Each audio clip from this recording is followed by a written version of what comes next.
What happens when a country that voted to leave a political and economic bloc begins aligning its rules with that same bloc again?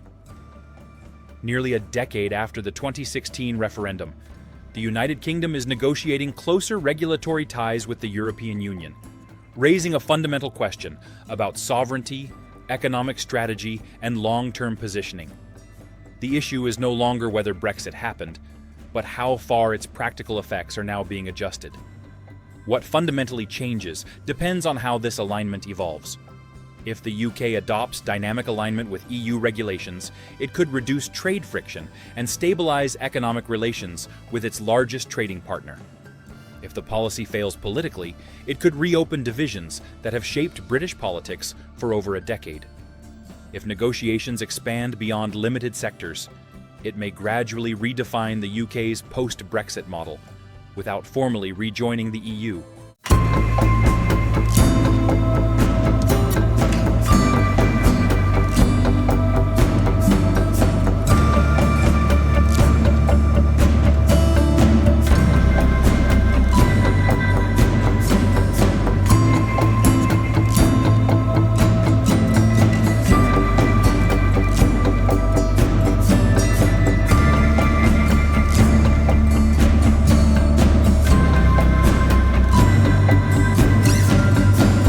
To understand the current situation, you need to go back to the origins of Brexit.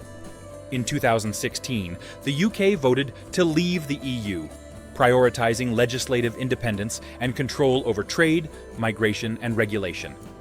The withdrawal process, completed formally in 2020, established a framework in which the UK would operate outside the EU's single market and customs union. This meant regulatory divergence became a central feature of the post-Brexit system. However, divergence carried economic costs. Trade between the UK and EU, which accounts for a significant portion of British exports and imports, became subject to new checks, standards, and administrative barriers. Over time, these frictions influenced political debate, particularly as businesses raised concerns about competitiveness and supply chain efficiency. By 2024, under the leadership of Keir Starmer, the Labour Party campaigned on improving relations with the EU. While the commitment was initially framed in general terms, it has since developed into specific negotiations. These include agreements on food and drink standards, carbon emissions frameworks, and electricity market integration. Each of these areas directly affects cross-border trade and regulatory compatibility. The concept at the center of the current debate is dynamic alignment. This means not only adopting EU rules as they currently exist, but continuing to update UK regulations automatically as EU standards evolve. From a technical perspective, this reduces regulatory divergence over time. From a political perspective, it raises questions about legislative control, because changes could be implemented through secondary legislation without repeated full parliamentary votes. This procedural detail has become a focal point for opposition criticism. Andrew Griffith has argued that such an approach effectively reduces Parliament's role, suggesting that regulatory authority would shift toward Brussels. Similarly, Nigel Farage has framed the policy as inconsistent with the outcome of the Brexit referendum, emphasizing the principle of national control over lawmaking. The government's position, while less explicitly framed in those terms, centers on economic trade-offs. The argument is that accepting rule-taking in specific sectors can deliver measurable economic benefits, particularly by easing trade with the EU. This reflects a pragmatic approach, where sovereignty is not abandoned, but selectively balanced against economic efficiency. Recent global developments have influenced this shift. Ongoing geopolitical instability, including conflicts affecting energy markets and trade routes, has reinforced the importance of stable economic partnerships. In this context, closer alignment with the EU is presented as part of a broader strategy to enhance resilience. Starmer has increasingly linked economic cooperation with Europe to national interest in a more uncertain global environment. Domestically, political dynamics are also evolving.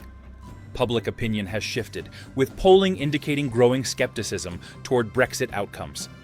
At the same time, Labour faces pressure from multiple directions. Some voters who supported leaving the EU remain sensitive to perceived reversals, while more pro-European voters are calling for deeper integration. Figures such as Sadiq Khan have suggested that the UK should consider rejoining the single market and customs union, and eventually the EU itself. This creates a complex internal balance for the government. While pursuing closer ties, it has maintained key red lines, including remaining outside the single market and customs union.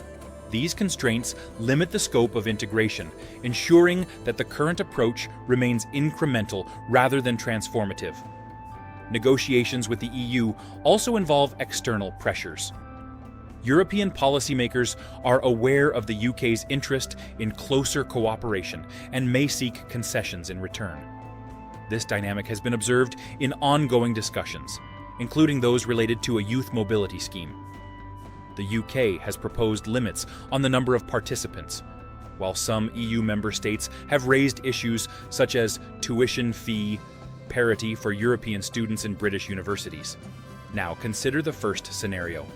What if dynamic alignment proceeds smoothly and delivers measurable economic benefits? In that case, the UK could stabilize its trade relationship with the EU while maintaining formal political independence.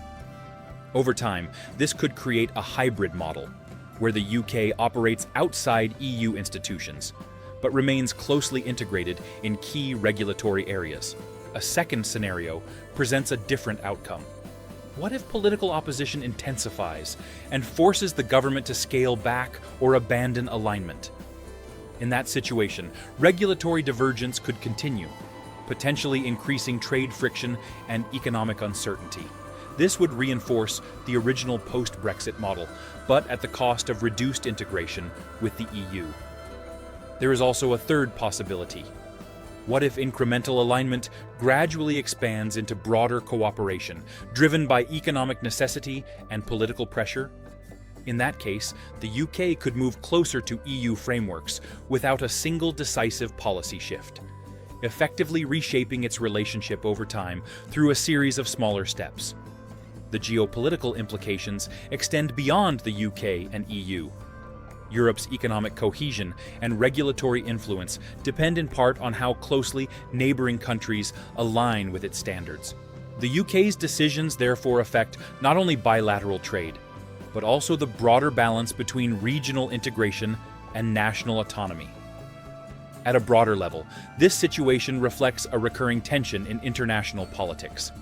Countries seek both independence and access, both sovereignty and economic integration. The balance between these objectives shifts over time, influenced by domestic politics, external pressures, and changing global conditions. As this process continues, key indicators include the outcome of parliamentary votes on alignment legislation, the progress of negotiations in specific sectors, and the terms agreed in upcoming UK-EU summits.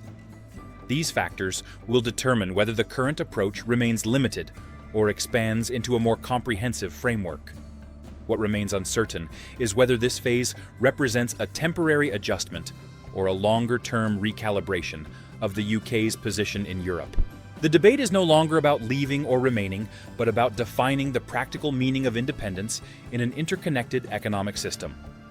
The direction taken will shape not only trade policy, but the UK's broader role in a changing global order.